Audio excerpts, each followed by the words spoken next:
Hi guys, my name is Arya and I'm from EduReka. I welcome you all to this session on blockchain development training. Now before we proceed, could all of you just give me a quick confirmation in the chat box as to whether I'm audible or not? Okay, so it seems Prerna is ready, Akriti is ready, Vineet is ready, and the rest seem to be ready too. Okay, so let's begin with today's session. Now let me quickly give you all an overview of the topics that we are going to cover today. We'll be discussing about blockchain and the concepts that make its foundation. Then we'll talk about the blockchain related employment opportunities and the technical skills that you require to grab these opportunities. We also will be giving a little special attention to smart contracts and smart contract development since it has become such an integral role of a blockchain developer. I'll also show you some really interesting smart contracts and decentralized applications that have been made so far. And in the end, we're going to have a code along session where we make our own very own smart contract to simulate Kickstarter in a decentralized manner. Now, it's almost taken for granted that you might know what a blockchain is when you're attending a blockchain development training session, but for the few of us amongst us that still don't know or have a few doubts, I'm going to be going over the basics of the technology that has had quite an impact on the world. So, blockchain is a technology that serves as the backbone of cryptocurrencies. In short, blockchain could be described as an immutable record of who owns what. But what does that exactly mean on a computer?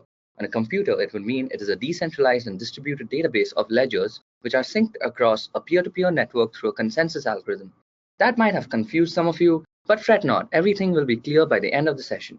To get a better understanding of blockchain technology, let us go through its four main concepts. The first and most principal concept of blockchain technology is distributed and decentralized networks. So unlike centralized networks that are owned by a company or an organization and are a focus of data, decentralized networks are the exact opposite. Decentralized networks have no single point of functionality. They have multiple servers over the network that hold these pieces of data that is being transferred through the network. It is because of this design structure that attacks like DDoS, which are focused on specific servers, are rendered useless by a decentralized network. A decentralized network can be compared to a light bulb with more than one input wires. Even if one stops working, the light bulb keeps glowing as long as one of those input wires are working. The second concept of blockchain technology is that of a shared ledger. A ledger is the list of transactions on the blockchain network. Now, every time any peer on the network commits a transaction, it is broadcasted to the entire network. If the network's consensus algorithm deems the transaction valid, it is added to the ledger.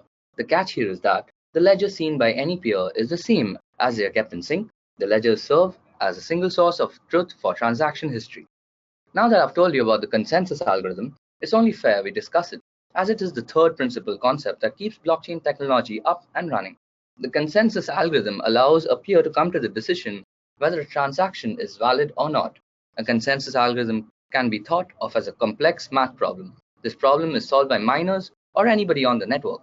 Okay, so it seems like Prerna has posted a question in the chat box. She's asking, who exactly are these miners?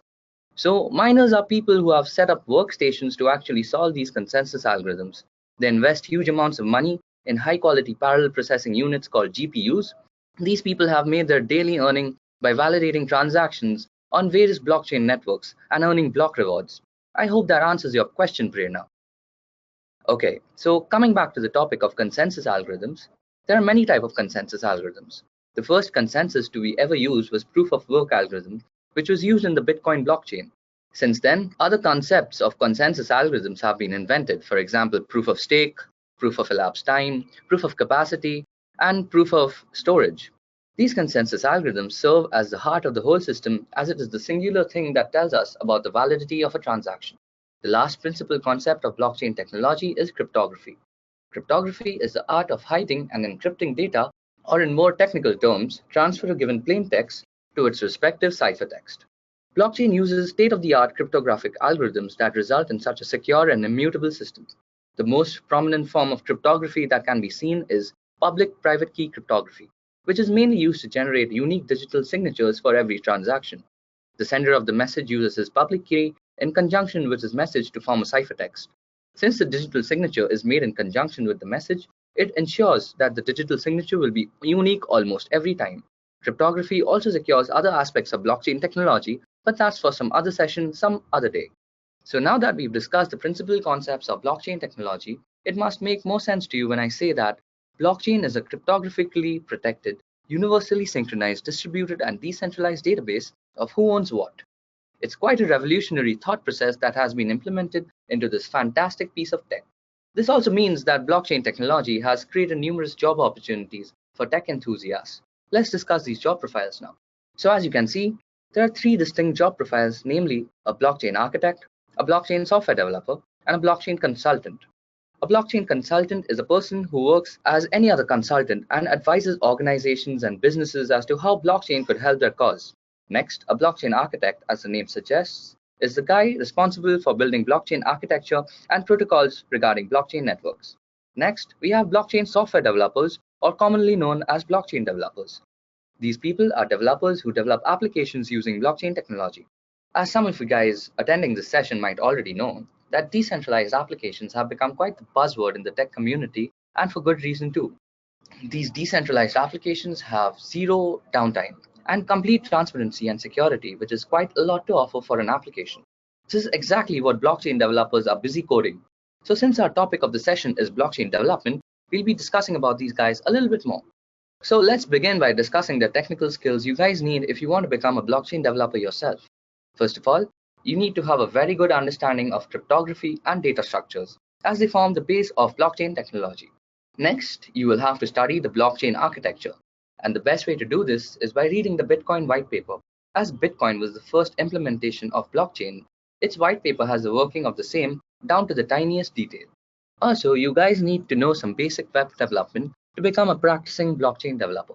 Last but not the least, and also the most important requirement, is the ability to develop smart contracts. So for those of you here that have no clue about smart contracts, these are pieces of code that can help control blockchain transactions. A very simple example would be something like a transaction that is controlled by a test condition.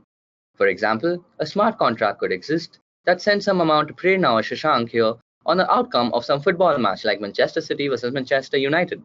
Smart contract functionality is available on various blockchain platforms in today's time. So let's go through a few of them. The first platform that comes to mind when talking about smart contracts has to be Ethereum. Ethereum is the first blockchain platform to implement smart contract functionality. Built by Vitalik Buterin, Ethereum advertises itself as a robust peer-to-peer network that works like the world's supercomputer by connecting peers across the globe and helping them commit transactions that have more value to them than simple bookkeeping of values.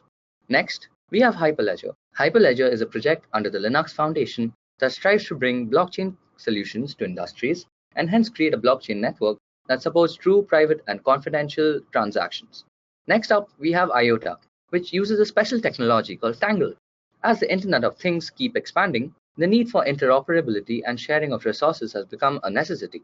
IOTA enables companies to explore new business-to-business models by making every technological resource a potential service to be traded on an open market in real time with no fees at all. Lastly, we have Stellar. Stellar is a platform that connects banks, payment systems, and people. Stellar integrates all these components to move money quickly, reliably, and at almost no cost whatsoever. Okay, so it seems Vineet has posted a question in the chat box. He's asking, what languages are these smart contracts programmed in? I was just getting to that, Vineet. That's actually my next topic. So, most smart contracts are developed in network-specific scripting languages. For example, Ethereum smart contracts are written in Solidity or Serpent, while Hyperledger contracts are written in Chain code. There have also been new APIs like Lisk, which allow developers to write their blockchain applications and smart contracts in JavaScript, a language known to most developers. Coming back to network-specific languages like Solidity, Serpent, and Viper, these languages are very similar to common object-oriented programming languages like Java. If you guys have experience in object-oriented programming, you should definitely try learning one of these languages. I hope I've answered your question, Vineet. Could you just give me a quick confirmation in the chat box? Okay, so Vineet says he's satisfied, so let's move ahead with today's session. Okay, so now that we've seen who developed these decentralized applications running on smart contracts, it's time I show you some of my personal favorite decentralized applications. So firstly, we have Lazoos. Lazoos is a decentralized taxi service that connects drivers directly to customers. In this way, they remove centralized services like Uber and Ola, which take away a maximum margin of the profit by paying the drivers only minimum wages. Next up, we have Leroy. Leroy is a decentralized Twitter. Our online identity and data is particularly sensitive, and data breaches by centralized companies like Facebook, MySpace, Microsoft has made us realize how vulnerable we are. Leroy takes all this data and stores it on a decentralized network such that nobody owns your data for future misuse. Pretty cool, right? Lastly, we have Slockit. Slockit combines the two most promising technologies, that is blockchain and IoT. With Slockit, smart apartments become fully automated, smart objects can be rented on demand, and unused vehicles get a new lease on life. They are developing the future infrastructure of sharing the economy. Now, all these cool, decentralized applications have one thing in common. Their basic application logic is run with the help of smart contracts. Okay, so I guess it's time I give you all a demo on how to build a smart contracts ourselves. So we are going to be trying to solve a problem caused by centralized services. So in today's world, a great idea isn't enough for building businesses. You need proper planning, a revised business model, and most importantly, some handsome funding. Now, unless you're some rich guy, funding is always a problem for projects, and this is where centralized services like Kickstarter come into the picture. These fundraising companies have some general problem caused due to their inordinate power they hold due to centralization. Some of these problems include things like anyone who misses out on a deadline for the campaign cannot get in, or donors who change their mind about the project that they've donated to can't get out. The whole process of providing a project with a little bit of funding has been contrived by the unnecessary rules of Kickstarter. So we're going to approach this problem the decentralized way. The person looking for funding will submit their project idea on the blockchain network for funding. This project will be issued a certain token which can be given to anyone who wishes to donate money to the project. This token can be sold by donating person at a later time if the project generates profit, or if he expects that the project will fail, he can just hold on and just move away from his losses. This way of issuing a token gives the donating party some control over their money, which was not prevalent in the centralized architecture of Kickstarter. Okay, so let's begin coding. I'm going to develop this contract in Solidity, which is Ethereum's major smart contract scripting language. We'll be also using the Remix browser. So let's head over to the Remix browser first. Yeah, I already have it open, but you can always visit it by going to remix.ethereum.org. So press the plus button out here and create a new contract. So I'm going to be naming this contract crowdfunding. Hit OK, and there we go. So let's remove this first. Yeah. So we're going to do this the decentralized way and just create a token to keep track of rewards. Anyone who contributes gets a token and they can trade, sell, or keep for later. When the time comes to give the physical reward, the producer only needs to exchange the token for real products. Donors get to keep their token even if the project doesn't achieve its goal as a souvenir. So it's going to be like a winner takes all crowdfunding contract. So we're going to create the contract with minimum entry fee for the project. The project will have a proposal deadline and a campaign deadline. Before the project proposal deadline, people can enter their projects providing a name, a URL, and the entry fee. When the project proposal deadline is over, people can vote with Ether for the project they want to support. So our contract architecture is going to be something like this. We're going to have a minimum entry fee for a project to avoid spam. Then we are going to have a project proposal deadline and a campaign deadline. Before the project proposal deadline, people can enter the projects providing a name, a URL, and an entry fee. When the project proposal deadline is over, people can vote with Ether for the projects they want to support. When the campaign deadline is over, all the pledged money, including the entry fees, goes to the project with the highest votes, and the contract is closed thereafter. So let's begin. So I'm going to name my contract Winner Takes All. So this is how we define our contract. It's like defining the class statement in other languages. So we're going to have some state variables. So let me define them first before I go ahead and explain them. So uint minimum entry fee, uint public deadline of projects, uint public deadline campaign, uint public winning funds, uint public winning funds, address public, we're going to call it winning address. So we've defined some state variables for our contract here, where we will save the initial parameters with the project is in the lead and how much money it has pledged to it. Some of these have public modifiers, which mean that we can access them from the outside. This way we can display the deadlines and the current winner in our UI. So next we're going to create a structure.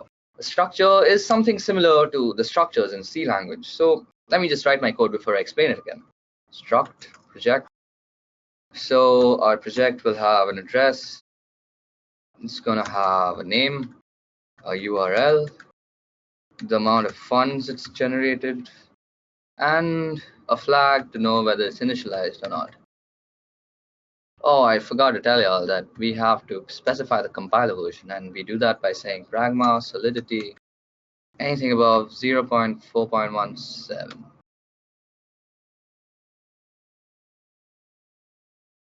So out here, what I'll explain what I've done. Solidity provides us with the ability to create user-defined structures called structs. So while we can only use these inside our contracts, they're still useful to organize our data. In this case, we create a structure for a proposed project. So now we need to keep track of all the state changes within our contract. To keep track of state changes within our contract, example, a user pledging money to a project, we also create a so-called mapping. These mappings are like hash maps in other languages, but have some limitations, like they're not iterable, for example. So let's create our mapping first. So we go mapping address, and we'll map it to the project. And we're going to call this mapping projects. So I made a mistake here. This is equal to. Next up, we will create the address array and call it project addresses. Next up, we need a counter for the number of projects. So we go public number of projects. So Solidity doesn't let us expose these mappings to the public. So we also track at least the addresses of these proposed projects in the address array to be able to query info about the proposed projects from the UI. Another limitation is that these arrays, even if they are public, are a bit bothersome to query. So we also have this counter called number of projects. So we know how many projects are proposed at any time in any point. Next, we need to create some events. So event project submitted.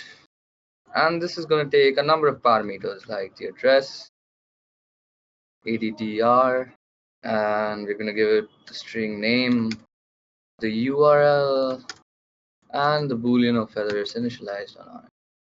Next, we need an event in the case projects get supported. So project supported, address, ADDR, event amount, and event paid out to. So this is also take an address and the amount of winning funds. So let me explain what I've done. These events are only used for debugging purposes in our contract. We can basically use them to log onto the blockchain, which can be helpful when testing and debugging the contract. We can also listen to these events using web3.js, which is a framework for interacting between UI and the contracts. In this case, we create an event for all our transactions as well for all the finishing of a contract. So now that we're through with all our state variables and events, we get to our functions. The function is the constructor, which is the transaction with which the contract is created. In this case, we supply the two deadlines as well as the minimum entry fee we want to set. So let's get on doing that. So we go function winner takes all. So since this function has the same name as our contract, it will be called when the contract is created, as it's the constructor function. So it'll take a uint of minimum entry fee and the uint of the duration of projects, duration projects, and the uint duration campaign. This function should be public, and let's begin building our logic. So if the duration of the campaign is less than or equal to the duration of projects, then we simply throw. Now if minimum entry fee, now we just set it up. So minimum entry fee equals to minimum entry fee. So deadline projects will be equal to now plus duration. So now plus duration projects plus. So now plus duration of projects. We don't need anything else. So deadline campaign will be equals to now plus duration campaign. Then the winning address. So the winning address will be message.sender, and the winning funds are just set to 0 by default. Yeah, so it seems we're doing correctly. So let me explain what I've done. This function is the constructor, which is the transaction with which the contract is created. In this case, we supply the two deadlines as well as the minimum entry fee we want to set. As you can see, Solidity provides a nice API for handling dates with the now keyword, as well as the possibility to add and subtract time units from it. If the campaign deadline is before the proposal deadline, we throw, which is basically Solidity's way of throwing an error. This means that the whole transaction is cancelled at this point and all funds are rolled back to the previous state. Okay, so now with our constructed contract in place, it's time to submit our first project proposal. We do this with the submit project function. So let me create everything before I go ahead and explain it all again. So we go function submit project string name, and we give the string of URL. So we're going to make this function payable, public, and it'll return the Boolean value. It's called success. So go if message.sender is less than the minimum entry fee. Message.sender, not the sender, we need the value. So message.value, we're gonna throw. Next, if now is greater than deadline of projects, then also we'll need to throw because he's definitely crossed the deadline. And if project message.sender initialized, if it's not initialized, we're gonna initialize it. So project message.sender equals to project message.sender name, comma URL, comma initialize 0, comma true. And we're gonna push this to the project addresses. So yep, dot push message dot sender, message dot sender. Now we also need to increase our number of projects.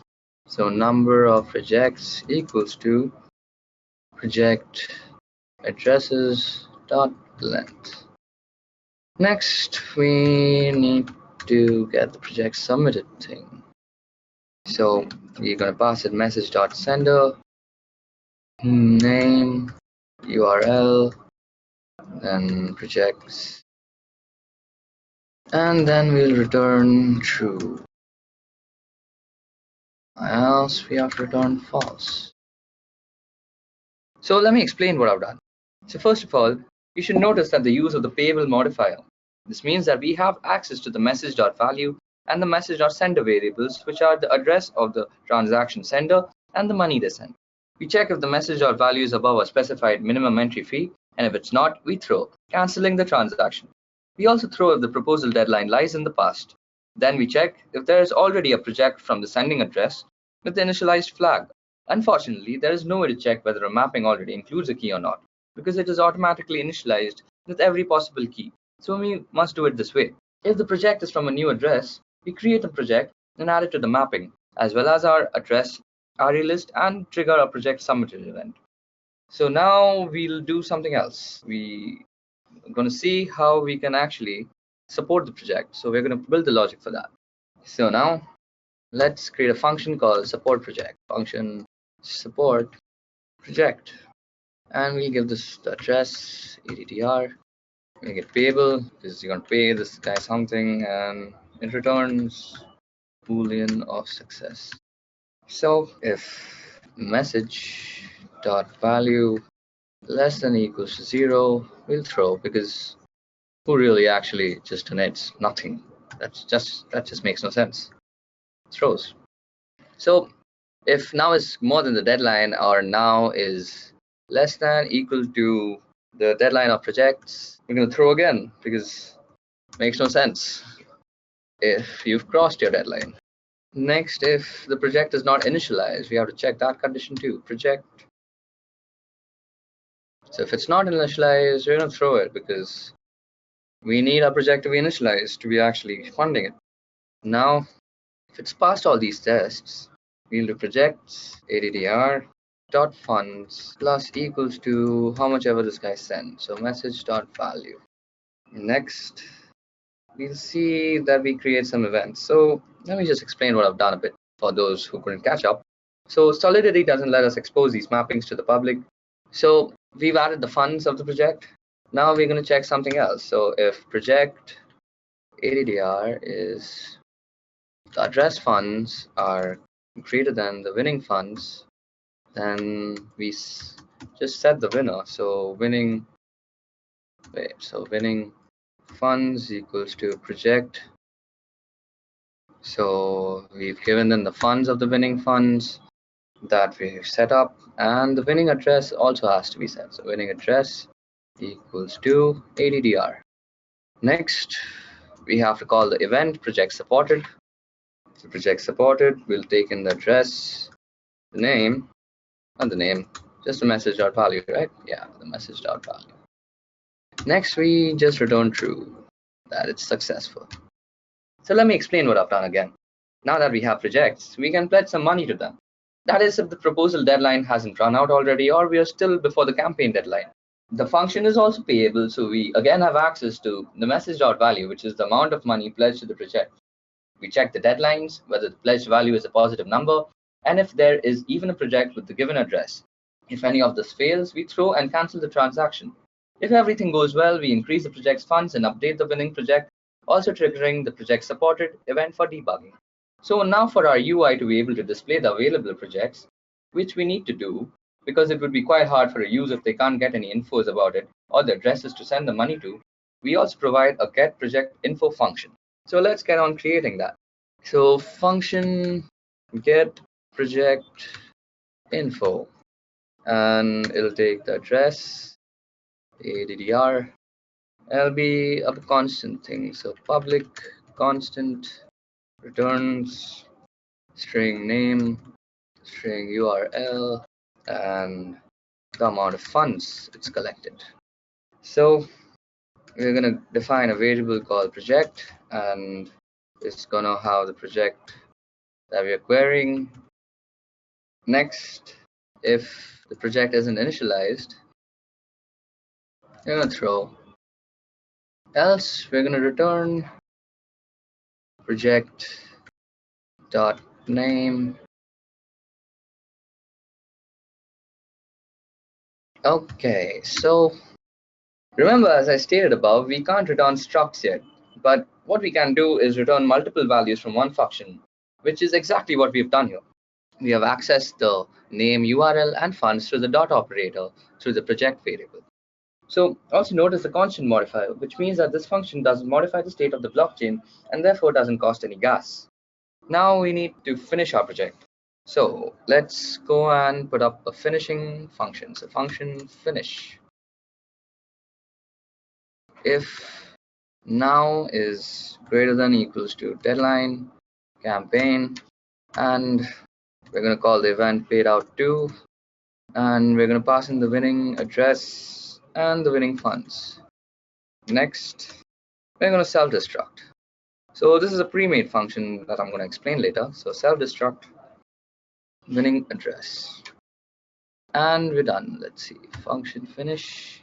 This finishes the function, and this finishes the contract. So let me explain. All right, let's say people propose some projects, and we also had some people pledging money to those projects. What happens then? Optimally, we would automatically end the contract once the campaign deadline is over. However, this is not an easy task to do. We would have to trigger it based on some time, like a cron job. Now there are solutions for this out there, such as this. But in our case, we will create a finish function, which must be called at some point after the deadline is over, by the winner, for example. If the deadline is not over, we just don't do anything. If it is, however, over, we basically just trigger an event called self-destruct with the winning address.